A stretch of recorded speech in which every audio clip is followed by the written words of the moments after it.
Hey, I'm Carlisle Griffith and I'm representing Group 3. We're going to be talking about physics, doing energy, and its attributes. We're going to be starting off with number 1, the machines, levering up or pulling or pushing actions. So to do anything at all, to lift a box, to push a car, to get out of bed, to brush your teeth, to jump in the air, you need to be doing a pulling or pushing action, right? Which is called force. If you go around telling people you're strong, what it really means is that your body can apply a lot of force. You may have watched incredibly strong people on pulling trucks or trains with their bare hands, but that's a limit to what the most muscle body human can do. Simple machines let us go beyond that limit. Simple machines can make us all strong. I mean, come on, it's force, like real strong. When you hear a word machine, you probably think of something like a bulldozer or a steam locomotive, but in science, a machine is anything that makes a force bigger. So a hammer is a machine, a knife, a fork, a spoon, are a pair of machines, and even an egg whisk is a machine. All these machines have one thing in common. When you apply a force to them, they increase in size and apply a greater force for somewhere else. You can't cut meat with your hand alone, but if you push down on a knife, the long handle and the sharpened blade magnifying the force you apply with your hand, and the meat slices effortlessly, which means with your hand you can't cut meat, with your hand you can't cut cheese. When you apply the force with the knife, the sharpness of the blade magnifies the force, which makes it very easy and effective. When you pound a nail with a hammer, the handle increases the force you apply, and because the head of the hammer is bigger than the head of the nail, the force you apply is exerted over a smaller area, with greater pressure, and the nail easily enters the wood. I mean, come on. Wow. The real effects to put a nail through a wood with your hand. Shocking. You feel you're Superman or something? No. Need force to apply other things, to enter objects, to push anything into anything. You need force. Try pushing in a nail with your finger and you'll appreciate the advantage a hammer gives you. And without a hammer, hurricanes will be taking us every day, right? There are 5 main types of simple machines. There are levers, wheels, axles, which count as 1, pulleys, ramps, and screws. You understand the basic machinery of levers and pulling systems. That's the basic for some pulling and pushing objects of energy. Next, we're going to be talking about efficiency of energy. Efficiency is the extent to which time, effort, or cost is well used for the intended task or function. Energy and efficiency. You need to be efficient with anything you do. Efficient with your time, with your effort, in anything. You can't be doing something and not doing it good, because that doesn't make sense. It often comprises specifically the compatibility of a specific application of effort to produce a specific outcome effectively for minimum amount of quantity of waste, expense, or unnecessary effort. You don't need to go out of your way and do all kind of extraordinary stuff to do things efficiently. People might tell you that, yeah, them things are good, but no one actually did anything really spectacular to make them. Like any building you see in town today, like KFC or Church's Chicken, they don't do anything special. They just applied force to the wood to make the building simple. With the laws of physics, anything is possible.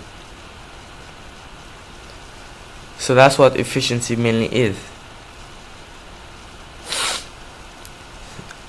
Efficiency has a widely varying meanings in different disciplines. One of the most common definitions for efficiency in physics is a measurement of how much of the desired work or product is obtained from each unit of energy invested into that task or product. An additional definition for efficiency is based on the total amount of energy required to produce a specific amount of the product. For example, all the junk food you guys eat at school, all these school children out there, they eat cheese sticks, corn girls.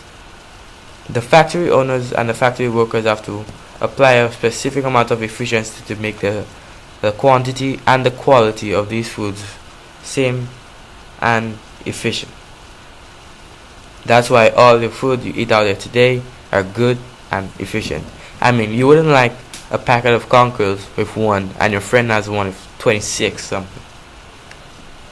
That'd be pretty retarded if you ask me. And you probably want to sue fellas.